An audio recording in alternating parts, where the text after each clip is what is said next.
building a business with your husband. How has that been? In the beginning, it was challenging. I didn't want to give up control. He didn't want to give up control. I didn't want to listen to anything he had to say because in my mind it was... You wanted to lead the team. Right. And he wanted to lead. I was like, hold up. I really wasn't coming to you for advice. I really wasn't coming to you for your input. I was really just coming and saying, in all honesty, this is how we're going to do this. My husband and I are in a certain season of our marriage right now, which is season 3 for us. We've got a 32-year-old, a 23-year-old, and a 19-year-old. I just shocked you, huh?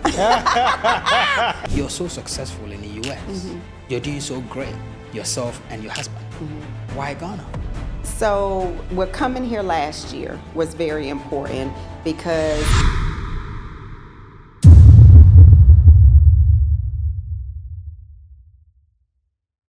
you know, whenever I have a guest sit on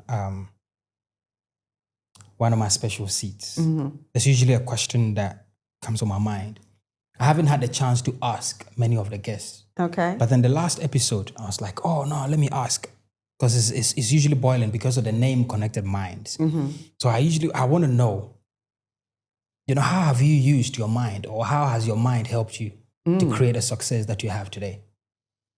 That's a really good question. So I think for me, I always pray for discernment.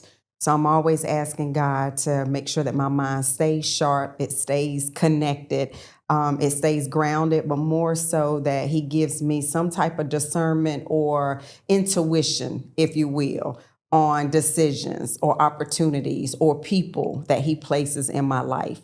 Making sure that I lean into that, because a lot of times when we pray for certain things and it may show up that way, it may not be what God, you know, outlined for us or said it's supposed to be. So that's when you have to be able to get connected with your mind and be able to listen and then be able to hear exactly what He's saying. Should you be moving this way? Should you be interacting with these individuals? Should you be taking this opportunity?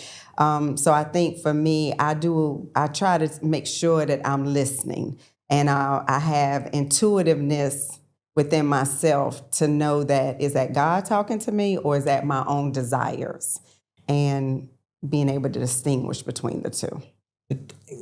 That's a very difficult thing to do. Mm-hmm. It's so difficult. In fact, sometimes I think what happens is that it may pass through your mind and you don't catch it fast enough. Right. I think when I first started getting on this journey, that was the biggest problem that I was having.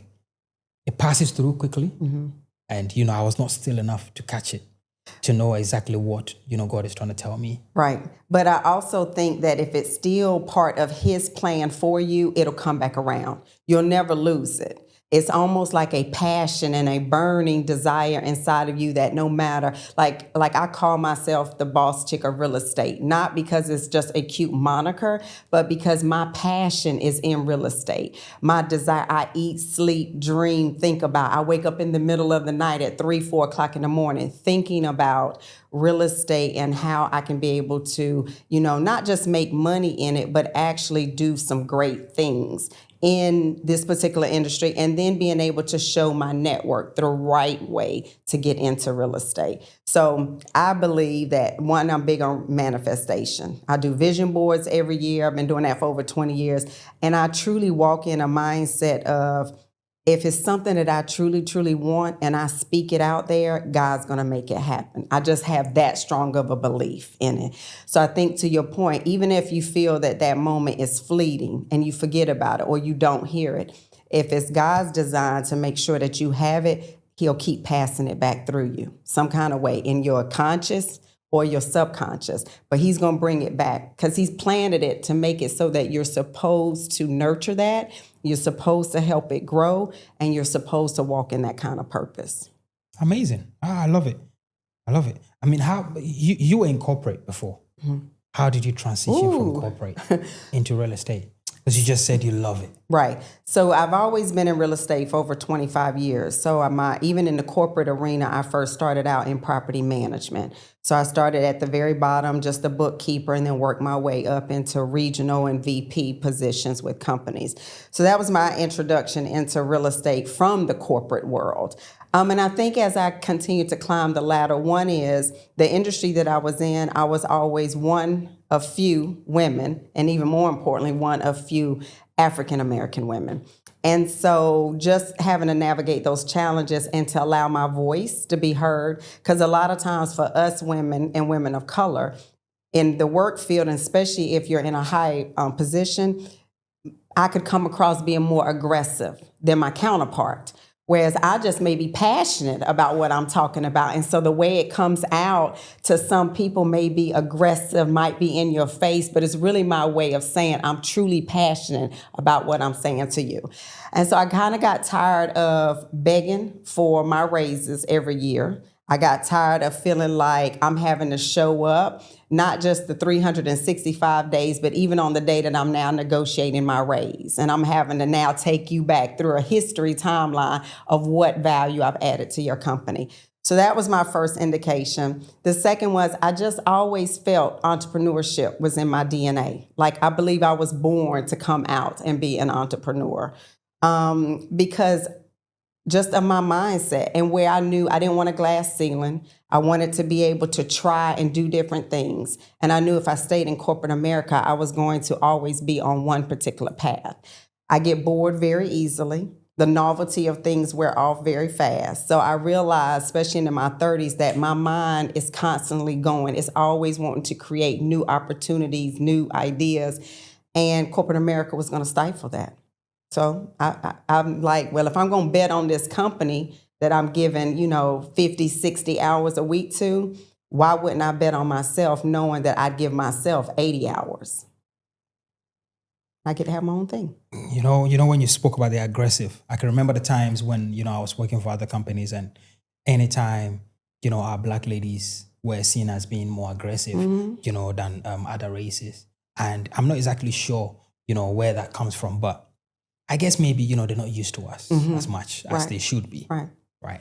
But yeah, it can be difficult, for some. And for that reason, they put a lot of caps on how far they want you to go in the industry and always try to control you and things like that. So, well, and that's one of the reasons why we moved from North Carolina to Texas, because I had been in the property management industry for so long. I had integrated myself into the community. I was on boards, I was involved in associations, and I still couldn't break that ceiling. They still wanted to recycle the same white women in the same higher positions. And so I told my husband, I was like, if we continue to stay in North Carolina, my career is going to get stifled. I've got to go somewhere else where diversity is huge, where it's no longer now just about the color and if you're female, but just can you get the job done? And so that was the main reason why we moved from North Carolina to Houston, Texas, was for opportunities and because I knew I was going to be stifled. I mean, truly, right? For any person that has a desire to be an entrepreneur, there's usually a why. Yes. And that why is sometimes it can take a long time in the journey for you to actually realize what the why was. What you may think from the beginning may not exactly be what you may realize maybe 5-10 years down the line. What's your why?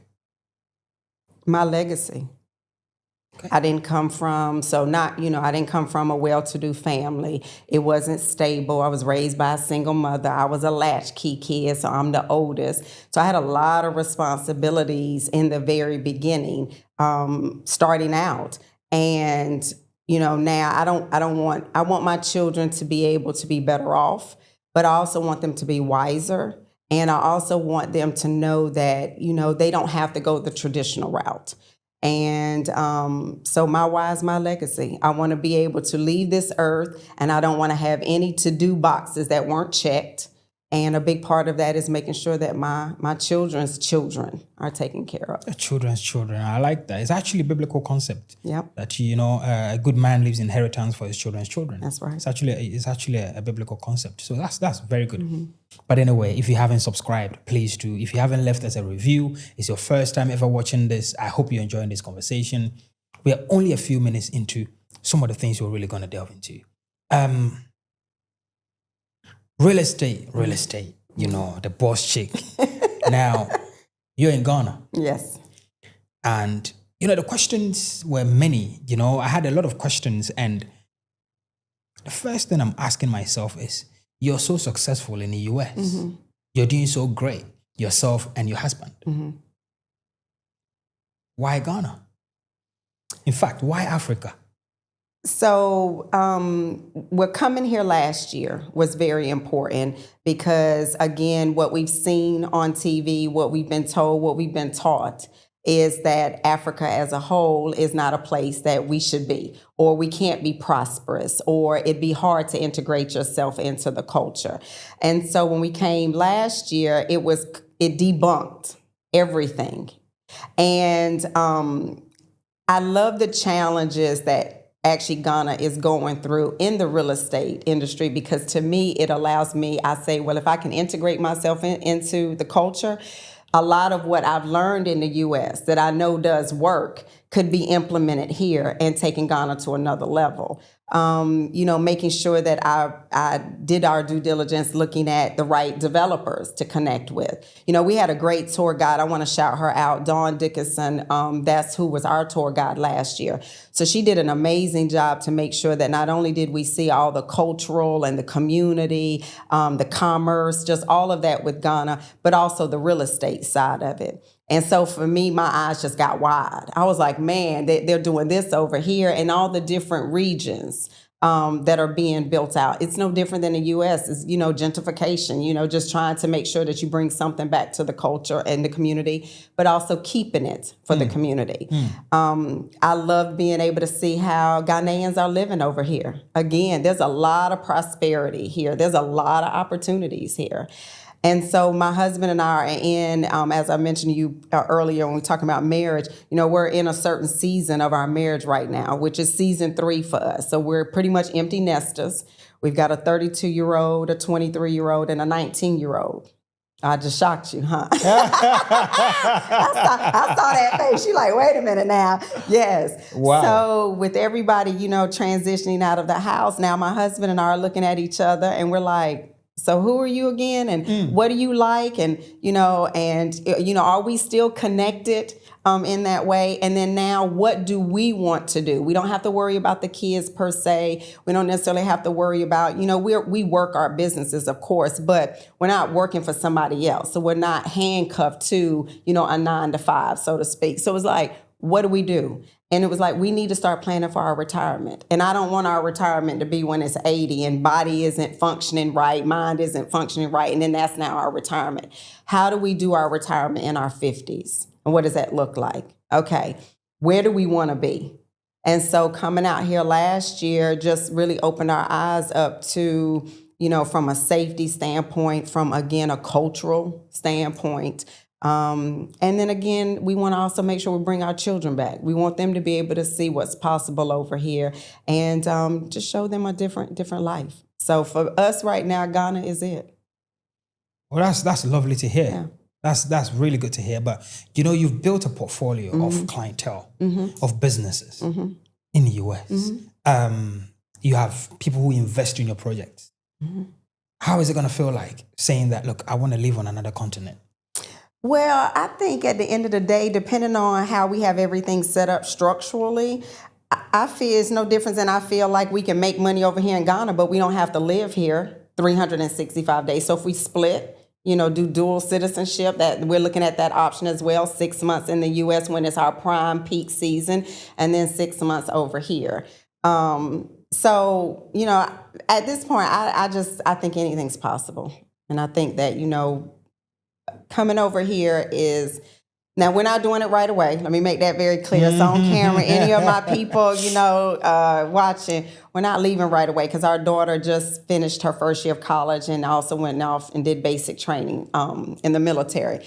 So we're not leaving soon. But what we are doing is making the plans and the preparation and doing it the right way. Because we have heard certain stories of, Americans coming over and, again, thinking that they can just jump right in to a whole new area, again, new culture, new language, new, backgrounds, those types of things. And then they don't make it. And then 6 months, and then their experience becomes, oh, I hated it. Well, no, you might not have done the right things and taken the right steps in order to integrate yourself the right way. And so that's what we're doing now. Coming last year was we kind of still had the rose-colored glasses on. And this time around, we were able to take the rose-colored glass. So now we're looking at locations from where would we want to stay, whereas we didn't know that previously. Yeah. And then helping the investors that we have over here with us, helping them now look at Ghana in a different light. So what are some of the opportunities you have seen in Ghana that makes you think that, okay, this is where I want to spend, let's say 5 years of my time, looking at the system and trying to make sure that we can maximize the opportunities there. What are some of the opportunities you've seen from the US being here?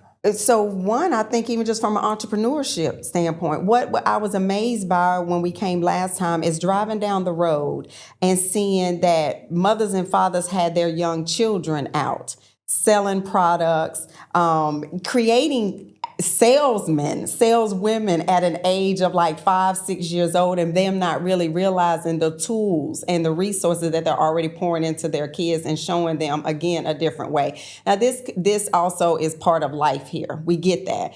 But I want to be able to bring some resources back to now be able to take that entrepreneurial spirit, that entrepreneurial opportunity, and how can I help them capitalize on it? So is that systems in place? Is that knowing how to use certain type of applications or computer software, or writing a business plan, how to be able to get funding for your business, learning how to, I call it the 3 S's, start, scale, and sell. So how to start this business, how do we scale the business, and then how do you want to position your business as far as a legacy is concerned? Maybe your kids, our kids may not take over our businesses. So, and that's fine, but now we're putting the businesses in a place where if we needed to sell it, there's a number attached to it. So I think coming over here, there's a lot of opportunity for resources and tools to teach a true entrepreneurial type of mindset, which obviously would help the economy, right? It's going to also employ people. So that's one of the biggest things. And then real estate as a whole, I'm really looking at trying to figure out how to get integrated into the real estate market here, because there's a lot of things, like I said, in the U.S. that we do correctly when it comes to real estate transactions and vetting properties and, and the funding side of it. So I think Ghana could benefit from that as well. Amazing. I'm a young man or a young lady. I've got a little bit of money and I want to get into real estate. How should I start? Well, I always say you need to get you a mentor. You need to get somebody because, you're going to pay for that education some kind of way. So I tell people, when you're trying to be cheap with your education, this is what's going to happen. You're going to hit your head several times up against the brick wall. So you can either figure out how many times is your head going to be able to take hitting that brick wall, you falling down and getting up, or would it be best for you to go ahead and invest into yourself by investing in a coach or a mentor? And yes, it's going to cost money, but that person now has been through so many of the trials and tribulations in real estate that they're going to help you be able to avoid a lot of the pitfalls. That would be one. 2 is understanding how to be able to raise additional capital. So I'd be asking, like, how much money? When you say I have a little bit of money, well, what's a little bit of money? Because that money is going to dictate which side of real estate we can first get you into. So in the U.S., what we did is right after the pandemic, we had a lot of family and friends that had reached out to us that pulled all of their money out of their 401ks and things like that because the stock market was crashing at that point, right? They didn't know what this pandemic was going to turn into and how long it was going to be. And so they called us up and was like, do you have any recommendations on where we can invest so we can, protect what money we have left? So we created a JV program. So we had a line of credit with a lender for about $5 million. It allowed us to do anywhere from 10 to 12 flips a year. And so what we would do is we would use that line of credit, and that being the realtor broker, I would go out, find the properties, negotiate them as cheap as possible. We also built a general contracting team that came in. So now we could control the cost of that renovation. And then we allowed investors to now invest. And so the goal was to help them build that capital up. So our minimum investment was $25,000. But it allowed them to have some ownership now into some real estate. It allowed them to get their feet kind of wet, especially for my newbies, right? And then it allowed them to be able to see our process and to be able to trust. Again, you have us 80% in the deal. You're only 20%. So, of course, we're not going to put you in a deal that we don't feel comfortable with. And so for a lot of our investors, for several years, we were able to wash, rinse, and repeat their money twice. And we were paying out anywhere from 10 to 25% profit. And so you can't get that in a bank.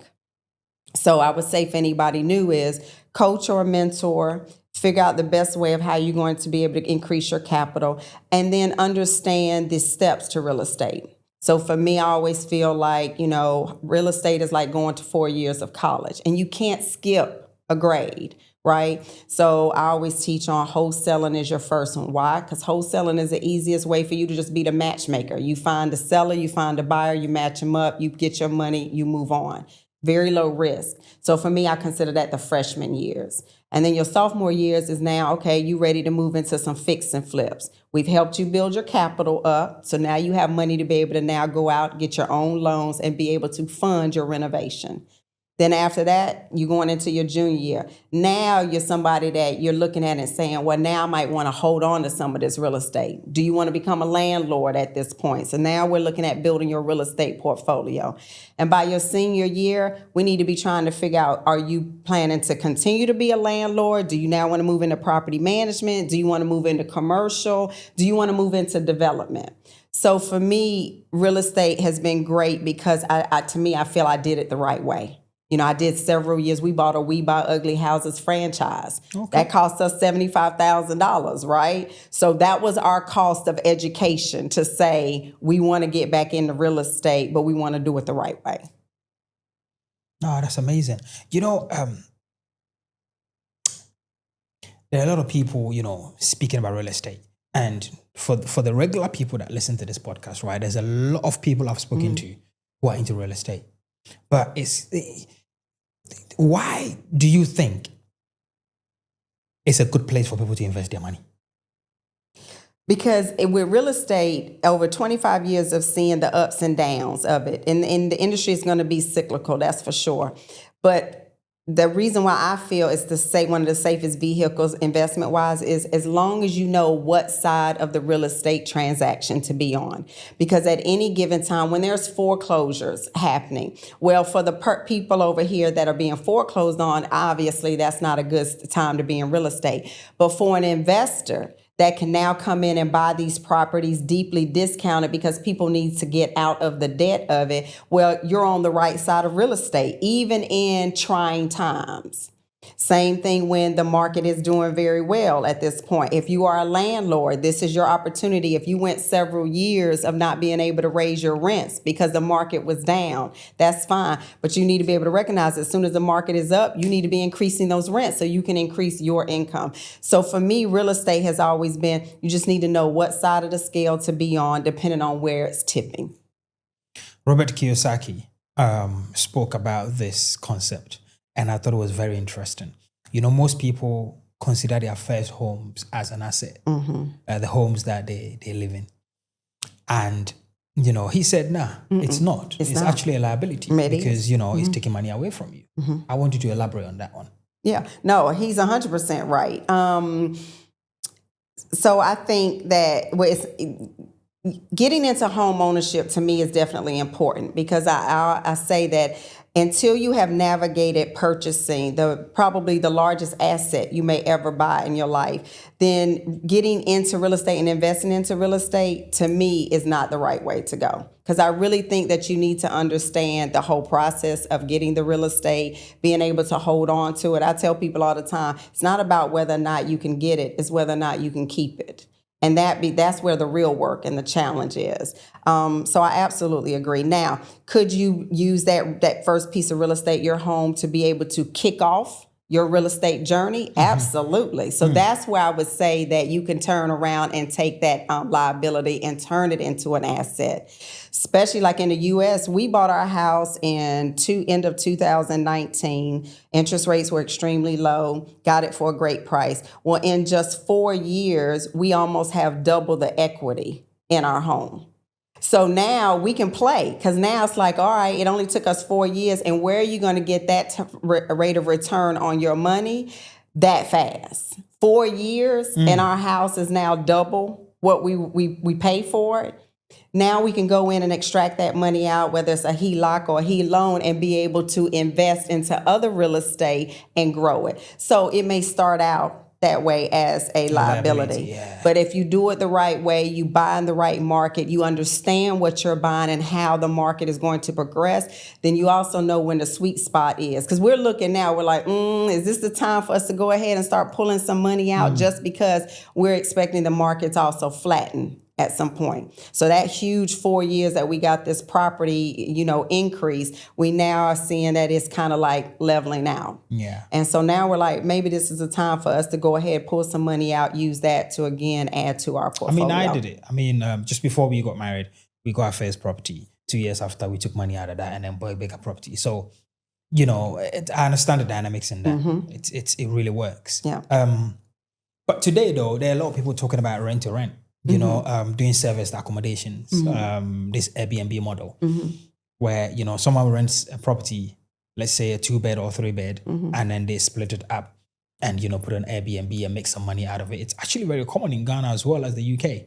I'm not sure too much about the US. So it's kind of where it originated. So corporate housing as a whole, which everybody now calls Airbnb, was actually started by Oakwood Worldwide, which is short-term rental company. So they're the grandfather to the industry. I did 11 years in corporate housing. So when we moved to Houston, that was my introduction into their property management or their real estate. And at any given time, we had 300 and something units. So I'm very familiar with the short-term housing model. Now, we didn't do anything less than 30 days because we didn't want to have to deal with you considered a hotel. And so you got to pay the hotel taxes. But I also saw the writing on the wall. So we had our corporate housing business for 4 years. Airbnb started coming around. It became a fad. But I also knew what was getting ready to happen. A lot of the apartment complexes now have pulled out. They don't allow you to Airbnb. So then what did that do? It pushed everybody to now go buy single family homes and turn those into Airbnb. In the US right now, it's a major shortage on housing nationally. So a lot of states have now made it so that you can only have like one Airbnb in that particular area. Georgia's one of them. New York is another one. San Francisco, they are putting a lot of restrictions on it. I got out of the industry because I knew that it wasn't going to last very long. And in the U.S., you see more people now that jumped on the Airbnb bandwagon that are now trying to get rid of their inventory. But it's huge here. In Ghana and in the UK, people are doing it. Right. And, they are making a killing out of it. Yeah. Yeah. But again, that's real estate. So as I was saying as long as you know which side of real estate to be on. So for those, when I was in the short-term rental business, we were making a killing. But when the pandemic hit, it taught us, it shut everything down. And so we had over 200 units, and now we're having to break leases and things like that because we don't know when things are going, turn around. So I always just say that as long as you know which side of the scale to be on in real estate, you can make a killing in real estate. Yeah. No, you can certainly do. I'm pretty sure you had a lot of, properties in your portfolio during the pandemic.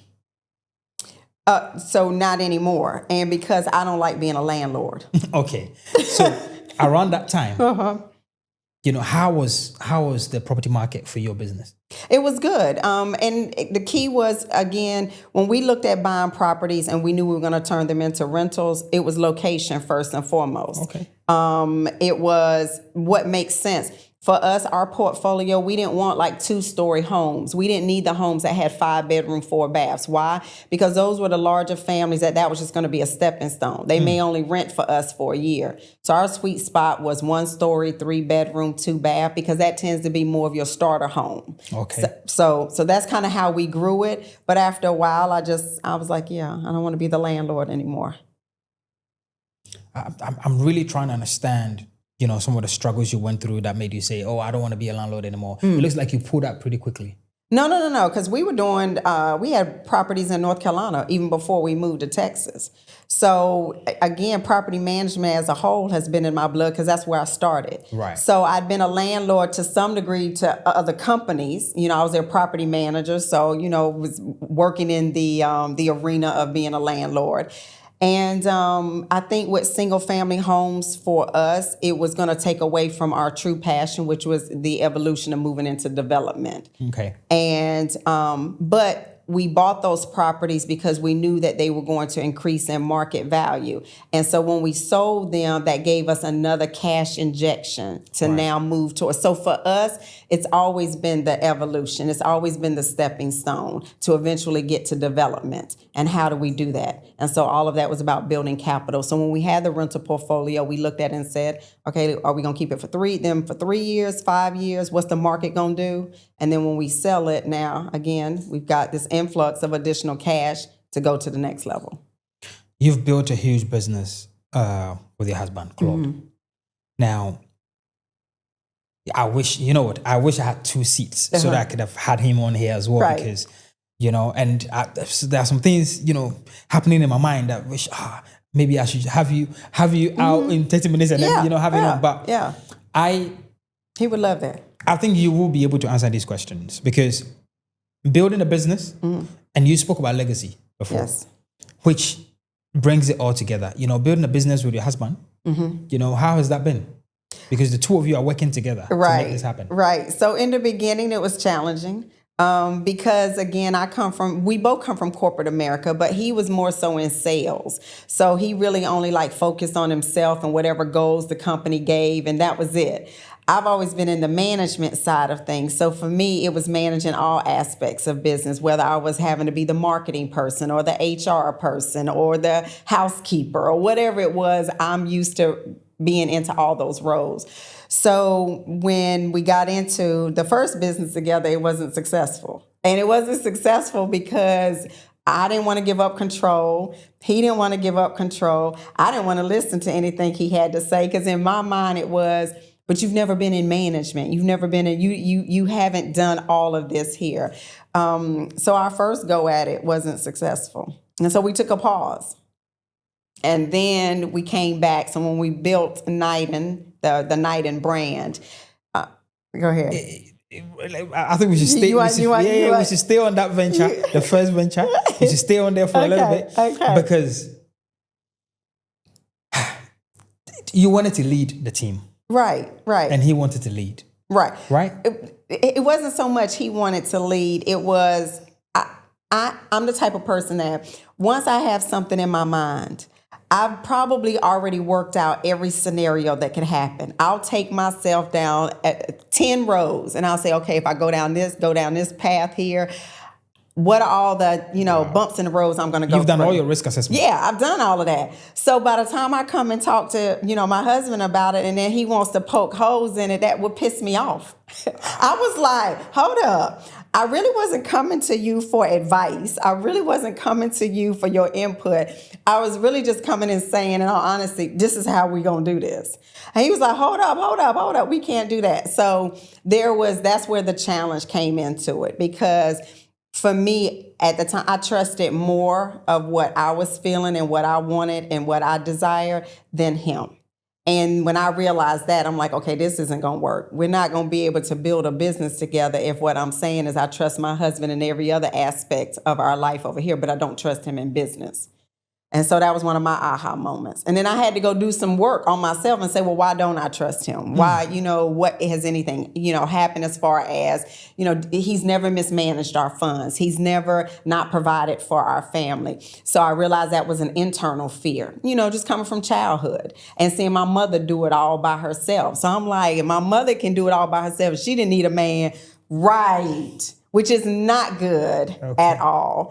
And then I think one of the other challenges when working together is being able to know how to separate.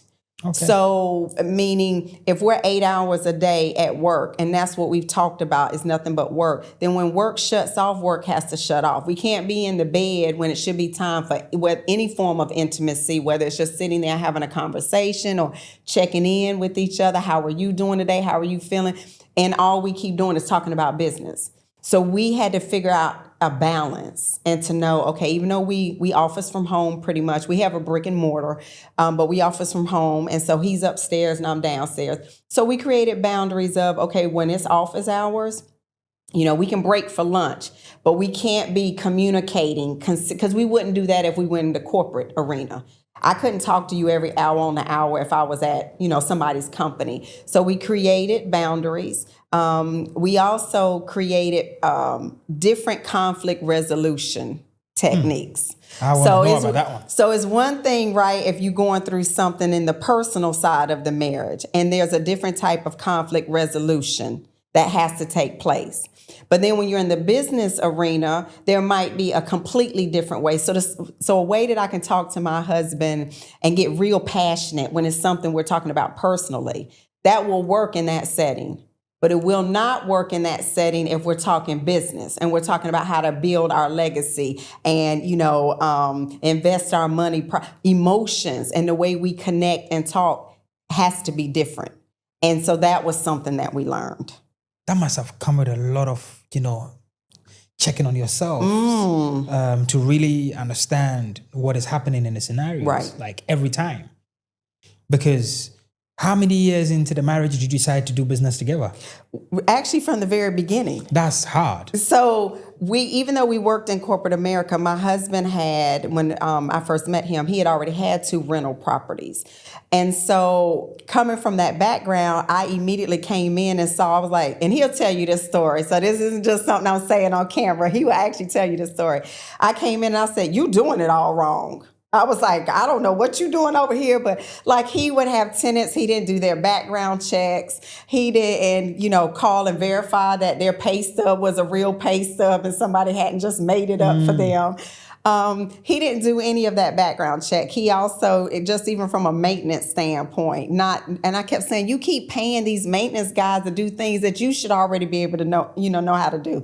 So I taught him how to change locks. I taught him how to, the right way when it came to a toilet and why is it running and what you need to do here. So there was a lot of the processes of now him understanding you have 2 assets.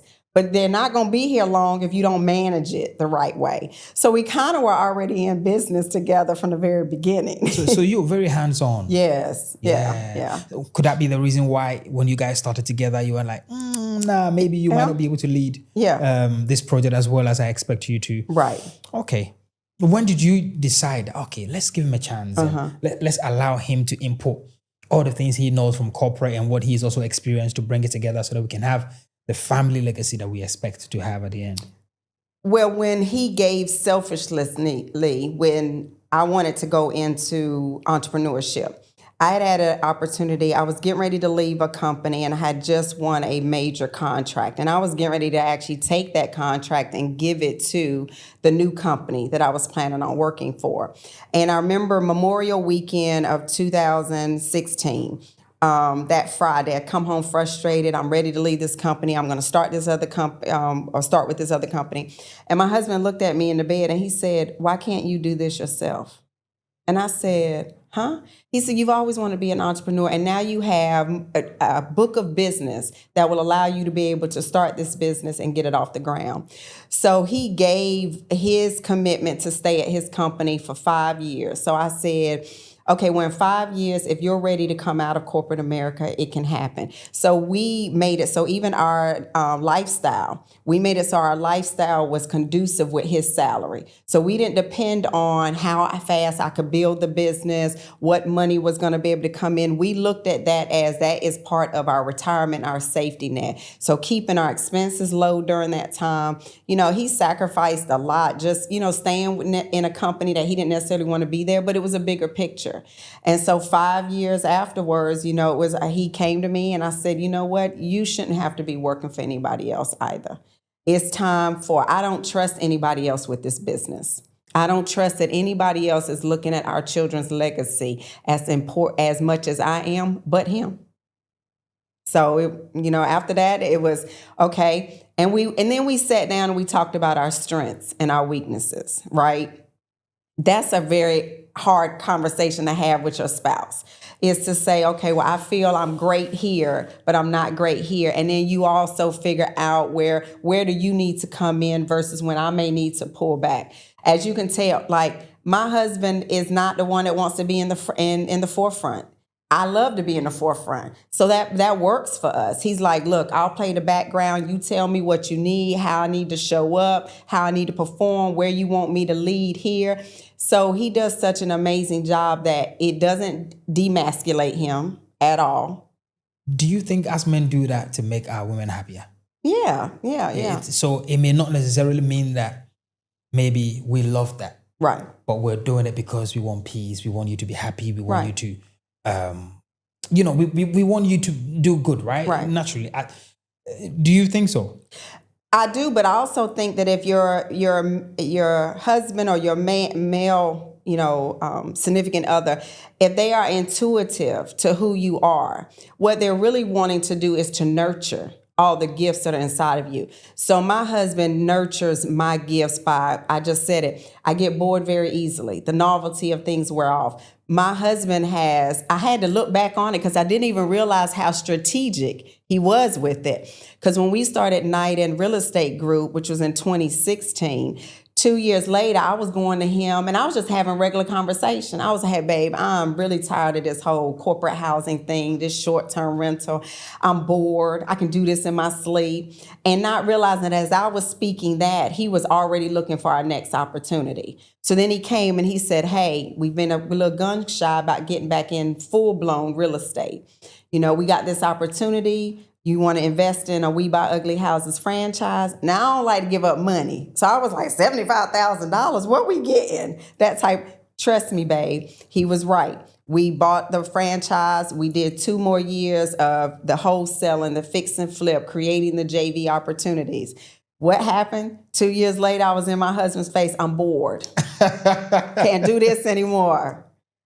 But before I even said it, he was so in tune that he could tell my level of enthusiasm was declining. The next thing you know, he said, you know what? We keep giving our network of people out to the banks, and the banks are funding their opportunities, but no money is coming back to us for the relationships that we've cultivated, right? So he said, we got the last missing piece that we need to our real estate dynasty, and we need to be the bank. We need to have relationships with lenders that are now going to pay us a referral fee when we bring our network to them. So 2 years later, it was Night in Lending Group. Next thing you know, I'm like, oh, we got all these businesses. But what I did learn, like I said, in 25 years of real estate was, obviously, you need to diversify. You can't have all your eggs in one basket. So then we started looking at, okay, we need a product or a service that we don't have to touch 24 hours a day. Because right now we have to touch every aspect of our real estate business. So then 2 years later, Night in Technology was developed. So we have an app, a digital business card app. We call it a digital business card app on steroids. So we have the app that allows business owners to now connect digitally. It has an e-commerce piece of it, so you can now put all your products and services on the app. And now you can sell directly out of the app as well. So we created that. And then this year we created the Biz Lounge. So we also have a brick and mortar. So now everything with our dynasty has been created strategically, and it's been created to always have wraparound services that will lead us right back to real estate. So even having the brick and mortar, the Biz Lounge, which is a hub for small business owners, creatives, entrepreneurs, it was, how do we bring all of these resources, these tools, these opportunities, our network, and everything that we've learned about business along the way, how do we bring it in-house? But then obviously once we're in front of additional people, now we can say, well, this is everything that we do. So my husband is definitely the one that he knows when it's time to pivot. While we were speaking about being bored, and I was just thinking in my head, if my wife is actually listening to this conversation, she would say, that's Derek. Yeah. Get bored. I get bored. In fact, this podcast, everything, I'm sure I'm going to move from here and do something else. It's just something to excite me. It's like, I don't know what it is, but hey, maybe it's innate. I don't know. Yeah. Navigating marriage itself, it's a lot of work. I have a business partner that is not my wife, and he is awesome. But sometimes we can stand for 2 hours arguing. And you and your business partner. Me and my business partner. And I'm saying 2 men arguing it out. And you leave that place and you're like, I don't really want to talk to this guy anymore. But bringing that partnership into marriage, where you're trying to get through the marriage and then also business, it's not for everyone. Nah. nah. It is not for everyone. Yeah. Yeah. And if you can recognize that, then I feel like at the end of the day, a marriage is still a business partnership. It is. It really is. Yeah. It's you have decided to come together with somebody, and there's got to be some things already in that person that you do see some strengths and weaknesses. Now, whether that is you married, I had a girlfriend that she's straight up highly educated, but she said, I'm married because I wanted to be a stay-at-home mom. That's it. That's where my skill level is, and that's where my passion is, and that's where I'm going to pour into the marriage by being the best homemaker, the best mother, the best, when he comes home, he doesn't have to worry about things. That's perfectly fine. And that works. But I still think that even in that situation, I still think that wife is still a good business partner to the husband, because when he comes home, he's got a safe place. It's a haven. Look, this is what I've come to understand about marriage and it's all together, right? After a few years being married. When you find a partner that is interested in your growth, whatever sphere, whatever level, whether it's stay at home and support my husband or my wife, or, work with them, the two of you tend to become a powerhouse of growth. So it doesn't really matter the role you play, as long as that role is to support the growth of the two of you. That's right. It works so well. Yes. Absolutely. Yeah. So I think you guys have done marvelous. Yeah, thank you. You've done amazing. Thank you. But I know you are eyeing other places in Africa. Right. There are conversations around Mozambique. And you're doing some projects here. There's some filming happening in Ghana. What is it really like? You came with a crew. Like, what exactly are you doing? So I'm a TV host of American Dream TV back in the U.S. And so that platform is all about centered around real estate, culture, lifestyle, community, positive media. So even though it's a reality show, it's not fabricated. It is what, and we want to show all aspects of real estate. Because I think, or to one of your points, when people are first trying to get into it, if they don't do their research, you will lose your shirt. In real estate, literally, right? So that's what we're filming. So I reached out to them and I said, look, we need to show some other things internationally as well. And so I told them I was coming out to Ghana. I partnered with Marvin with Shark Island and said, okay, look, we're doing some stuff with you. Let's show the people. Because most people are visual. So no matter, I can tell you all day long that Ghana is the greatest place to live. Even when I was pitching to my investors on a Zoom call, but I said to them, you still won't truly get it unless you go and visit it. That's true. And you integrate yourself and you immerse yourself as much as possible while you're there. So we want to show, again, a different reality, a different Ghana. We want to be able to show how if you do want to be, you got a nomadic spirit, right? And you want to be able to live bi-coastal, or you want to just move to somewhere else. How do you do that? Who do you connect with? And, we're just excited about being able to showcase something different. We're hoping that the episode is obviously going to be amazing. So not only is it on American Dream TV, I'm pushing for it to be on HGTV. And Prime. So some of the main platforms that AED TV has you on, you have to have a best of best show to be on their premiere sites. Hey, we're speaking with DeAnna Green, and I hope you guys are enjoying this episode so far. I am. I've still got a few questions I want to ask, so don't click off. I want you to leave a review, and if you haven't subscribed, please do and become part of the family. My name is Derek. You spoke about Marvin. Mr. Marvin Walker. Mr. Marvin. He's a lovely guy. I called him today as well, when you're coming in, because I needed some information around it. I had done so much research and I said, nah, I wish I knew your mom, your dad, your uncle. My goodness. But let me just speak to Marvin and see what I can get. What's the best advice you ever received?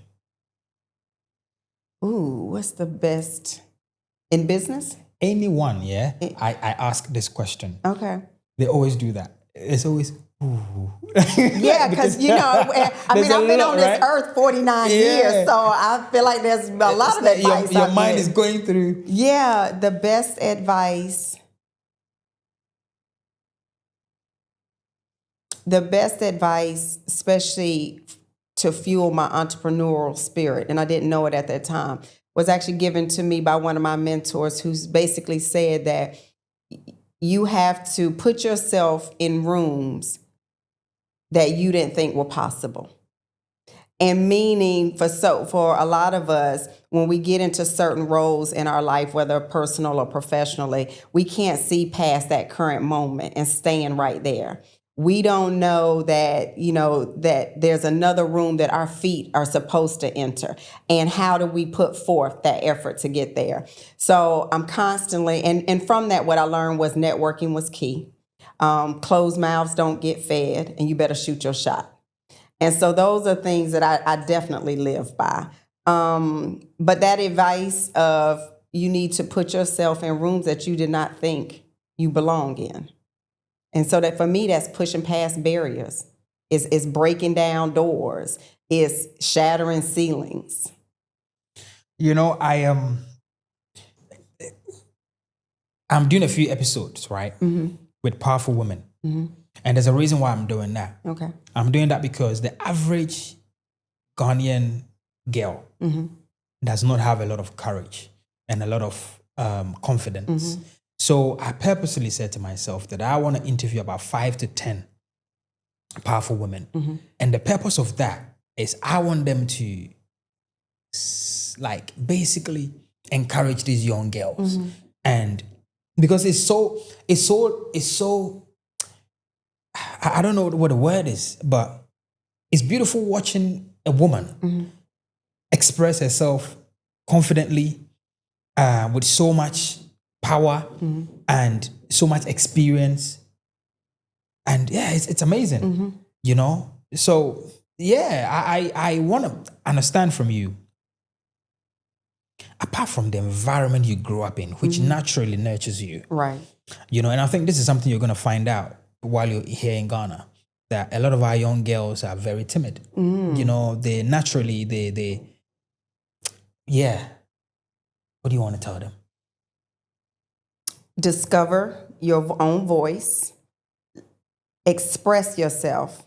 Be your most authentic self. That is one of the things that and it took me years to learn that, was that if I always showed up my most authentic self, then those that were supposed to be put into my life will come very easily.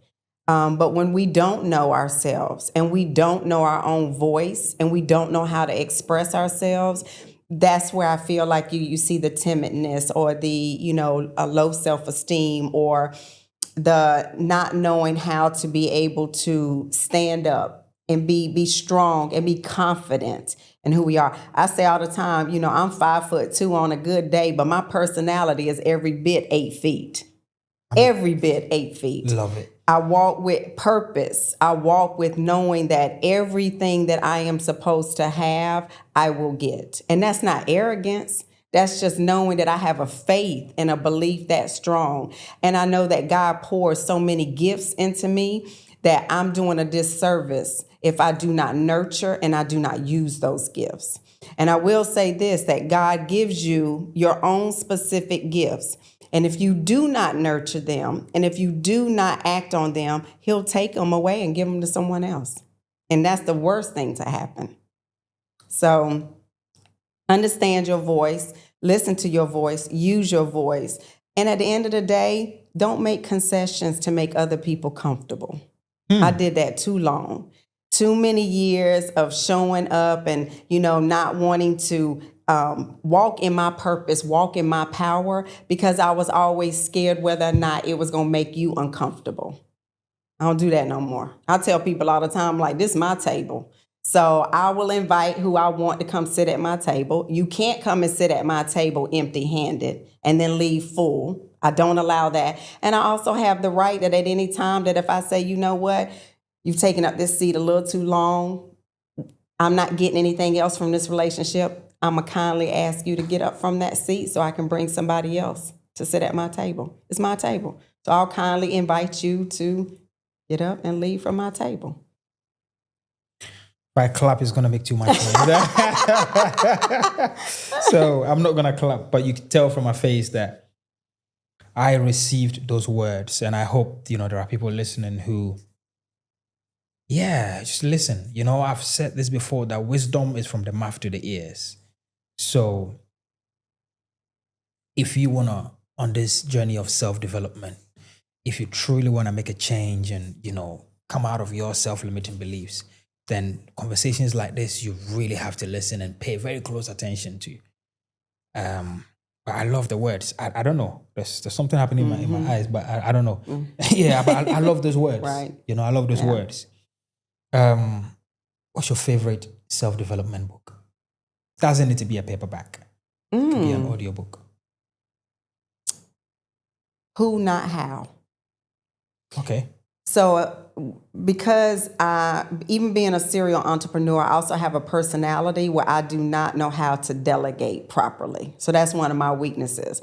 I have this mindset that by the time I teach you and tell you how to do it, I should have just went on and done it myself. And that's not good productivity at all. It's not going to help you grow your business. So it goes against the very things that I coach and mentor people on, but it's the hardest thing for me to incorporate. So that book literally taught me how to have true leadership skills, true management skills, and to be able to understand that even if the person doesn't do the steps the exact same way that I would, was the end result the same? Did they still get the job done? And so reading that book really helped me put things in so many aspects, not even just on business, in my personal life. I stress my kids out because my house has to look like the model showroom at all times. Every pillow has a little chop mark in it. I got lines that go on all the chairs, like I'm lines in the carpet. And I realized that as I was teaching my kids as they were growing up how to properly clean and things like that, my OCD-ness would kick in, that I would just say, never mind, let me do it myself. Well, what did that create? Then I had some young teenage kids that didn't know how to properly clean because I wouldn't allow them to just do it their way, with the end result being the floor is going to get vacuumed. That was the end result, but I didn't know how to allow that. So even reading that book helped me on my personal relationship with my kids and my husband, and in the business side. This whole entrepreneurial stuff, there are traits that are you can find in a lot of entrepreneurs. Mm-hmm. And what you just said, I struggle so much with it. What's your sign? I'm a Gemini. Ooh, okay. Like, and then I'm like, that's going to take too long. Mm-hmm. Let me just do it. Yeah. And in fact, I think initially with my business partner, because I'm much more tech savvy, and he's not. It's like, oh, how do we do this Excel stuff? Just send it to me. Mm-hmm. I get it done quickly. He's like, no, but Derek, I want to learn. Bro, it's going to take too long. I want to move on to something else. Yeah. But it doesn't help. No, and you know what what the root cause of that is, right? No. It's trust. You don't trust anybody else to be able to take on those tasks. You don't trust that person can get the job done. And it may not necessarily be that they've done anything or said anything to have that distrust of them. It's just because that's who you are. And that's what I struggle with. I don't trust other people to be able to take my baby, because that's how I feel my businesses are. They're my babies.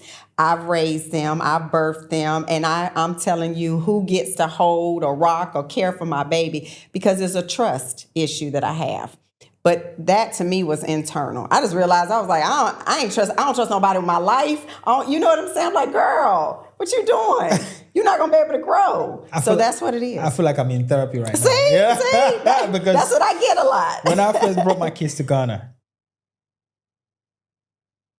I was struggling to even take them to school. Yeah. Why? Because I felt like I need a place whole carpeted. You know what I mean? Like, they're going to hurt themselves. Until finally I got a school that had turf all around. And I said, no, I want them to go to the school. Okay. Even that, I kept calling to check up on them. Wow. Okay. Yeah, that's trust. Yeah. It's massive trust issues, you know? But again, I think if you take it all the way back, like I know my trust issue comes from how I was raised. I was raised that, I didn't see a lot of people that I should have been able to trust.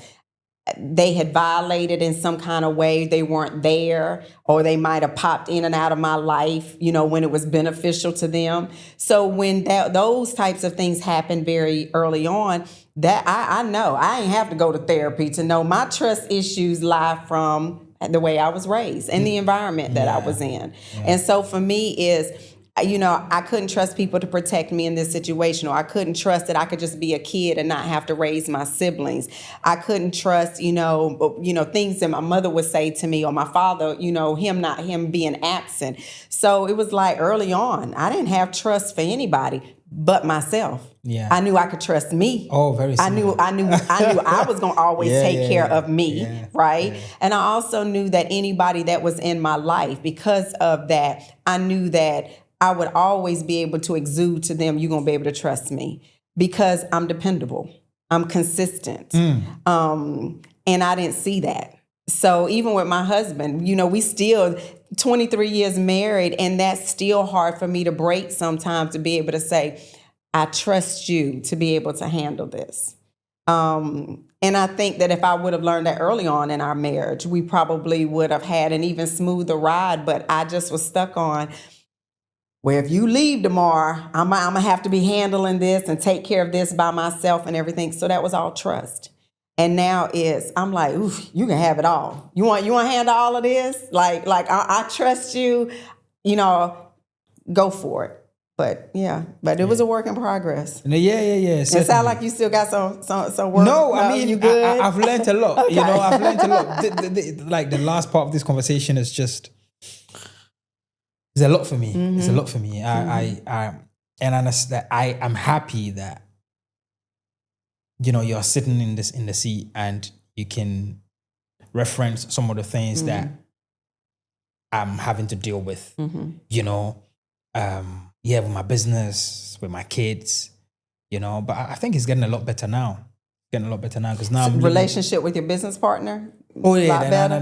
It's gone. Like now, that's okay. Much better now. Okay, that's much better now. Okay. Because, as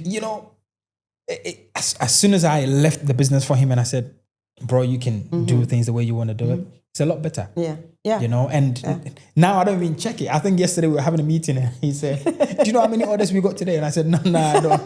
I don't need to check. That's good. Yeah, yes. I don't need to check. So. Yeah, it's been great.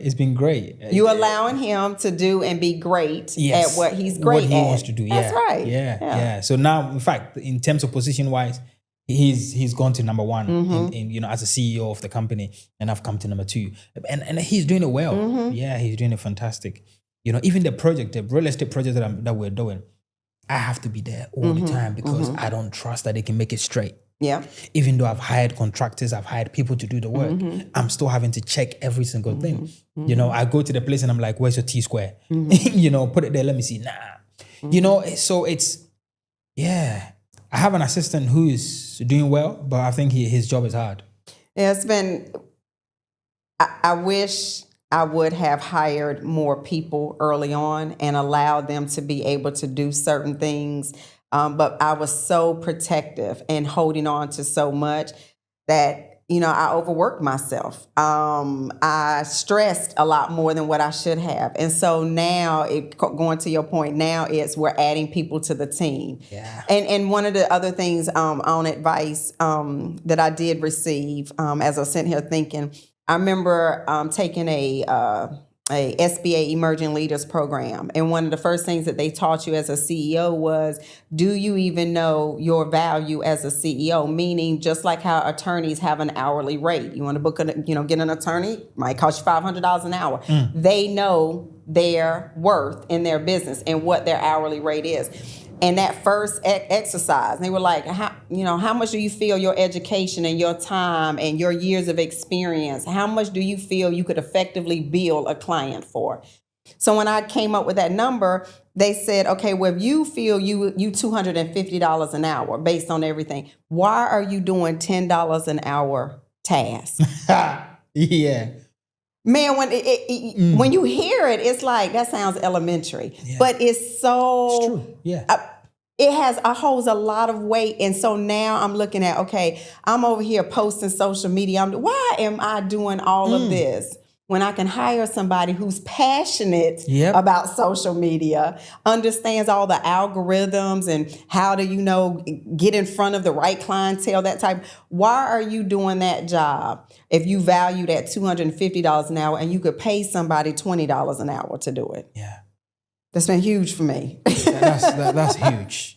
One of my business partners, Desmond, came to one of our shops, and I was bagging up. This was early stages of the business. I was bagging up some product for shipment, and he goes, "Derek, why are you doing that?" I'm a pharmacist. He's a doctor, and he goes, "Why are you doing that?" And I said, "I need to get it done." He said, "That's not worth your time." I just got it. You see? At the time, I didn't get it. I keep telling Ed. This guy said, why it's not worth my time? And then he took a pen and paper and started calculating. Like, how much is it going to cost you? What's your time as a pharmacist? Yeah.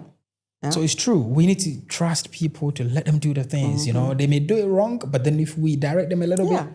And as long as you got checks and balances in place, then it should never get to the point where you're sitting with an employee for 5 years and they haven't produced or helped increase your bottom line, and now you're trying to figure out, do I let them go? It shouldn't take that long. If you're doing consistent checks and balances, then you should know early on. Like, we just onboarded a new marketing girl literally on Monday while we were flying, getting prepared to leave and this, that, and the other. And I said, you got 2 weeks while I'm in Ghana. These are your projects. So I need for you to produce and show me. And when I get back, if in that 2 weeks you haven't produced, why am I going to give you another 2 weeks? Yeah. Why am I going to give you 2 years? No, I've got my checks and balances in place and you didn't meet these checks and balances. So thank you for your last 2 weeks, but I'm moving on. Wow. And that's something that is very hard even for small business owners to do, because especially being a small business, what happens is when we do hire, people tend to become our family. They tend to become our friends. That's true. Right? It's very hard if you are somebody that is passionate about your business and you want other people to be passionate about your business, you have to create a personal relationship and the lines get blurred. And so what'll happen is now you got a CEO holding on to an employee much longer than they should have, all because their personal feelings are attached to it. So, wow. No, checks and balances will ensure that you're still making healthy decisions for your business. Absolutely. I've enjoyed the entire conversation. Yeah. I'm not sure about you. Yes, absolutely. Yeah. I didn't know what to expect. It's funny you say you called around and checked up on me. Yeah. I did the same. I'm like, what kind of show? When my publicist reached out, I was like, girl, what kind of show you got me on? Yeah, but I love everything that you're doing. I love the message that you're putting out there, the different, guests that you have on, which is the information that we really need. Because right now, social media just makes it so easy for things to be, glamorized. Right? Everybody's balling out. Everybody's doing well. And that's not the reality. If you just statistically look at how most businesses fail, and it used to be 2 years. Now, I mean, you don't even get to 2 years sometimes. So I love everything that you're doing, and you're giving real, raw, and authentic conversations that need to be heard. So Thank job you so well much. done, Thank Derek. you so much. Thank you so much for your time as well. Yes. Really appreciate it. When we are done here, I'm going to have a little chat with Claude as well. Okay. I just want to have a chat with him. Yes. I just want to understand some things on his mind as well, and the things he can tell me, advise me, and whatnot. You guys may never get to hear that, but maybe, I don't know. But if you haven't subscribed, please do. If you're listening on Apple, Spotify, any of the audio channels, leave a review and let me know what you think about this. This may need to come to the beginning, because people really need to listen to this conversation from the beginning to the end. Because in the middle, we spoke about relationship and business. And then in the end, we've spoken about almost some struggles that some passionate entrepreneurs go through. And then earlier on, we spoke about real estate. So there's quite a lot, right? And then there's Ghana as well that, she's at the moment. There's a lot of things that she's coming here to do. But hey, my name is Derek, and stay connected.